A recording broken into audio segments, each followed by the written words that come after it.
Scrooged. Not to be confused with Scrooge, the retelling and retitled release of A Christmas Carol from 1935, or the same title from 1951, as this story puts that story into a modern-day subtext using the general characteristics of the characters from A Christmas Carol, but changing all names, occupations, and settings, with the exception of the ghost of Christmas past, present, and future, and even these characters get a slight makeover. And for an added kick for the audience, we get a disgruntled employee who tries to kill his boss. Almost makes this tale into somewhat of an original story. In fact, Bill Murray, who interestingly enough is from Wilmette, Illinois, isn't even given the character name Scrooge. His name is Frank Cross, and quite frankly, the writing on the walls says it all. The name confusion leads to some controversy for viewers of the film directed towards its title, with a common complaint, why is it called Scrooged when you don't have a character that's even named Scrooge in the film? You know, aside from that actor who plays Scrooged in the televised movie within the movie. I can answer this by saying that the title here is used as the verb.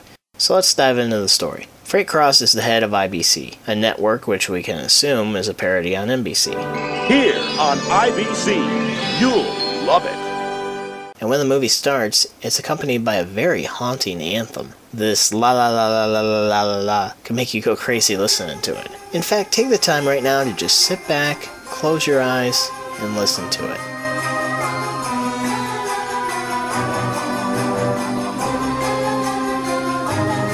Aside from that, you would think that they were showing one of our previous holiday Hysteria videos, Santa Claus the Movie, on their network.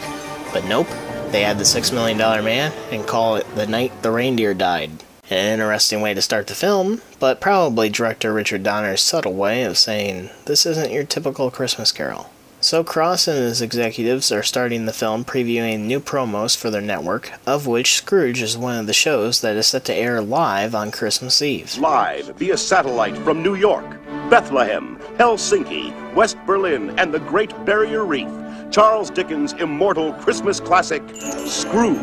You guys have got an ad with America's favorite old fart, reading a book in front of a fireplace. Now, I have to kill all of you. Needless to say, Cross doesn't like the promo and shows his team the promo that he's gonna run, which is dark, twisted, sadistic, and has absolutely nothing to do with Scrooge. But he wants to scare the audience into being so scared that they don't miss the show. So it works. Not bad, huh? So they run it, and a lady dies. You can't buy publicity like this! As we dive into the character of Frank Cross, you realize that generally, he's just not a big fan of humanity. He fires one of his employees days till Christmas and gives his brother a towel. You're a towel! Interestingly enough, the actor who plays Cross's brother is in real life Bill Murray's actual brother. Not only that, but all three of his actor brothers actually make an appearance in this film. So let's bust out the holiday checklist, shall we? Make fun of homeless musicians. Check. Blow off family Christmas. Check. Accept humanitarian award and then leave it in a cab. Check. Sounds like you're a bit of a holiday downer. Well, you're Scrooge, and you should be treated like one by getting visited by a deceased former associate. You are going to be visited by 3 ghosts. Ooh, 3 ghosts. 3 ghosts, Frank.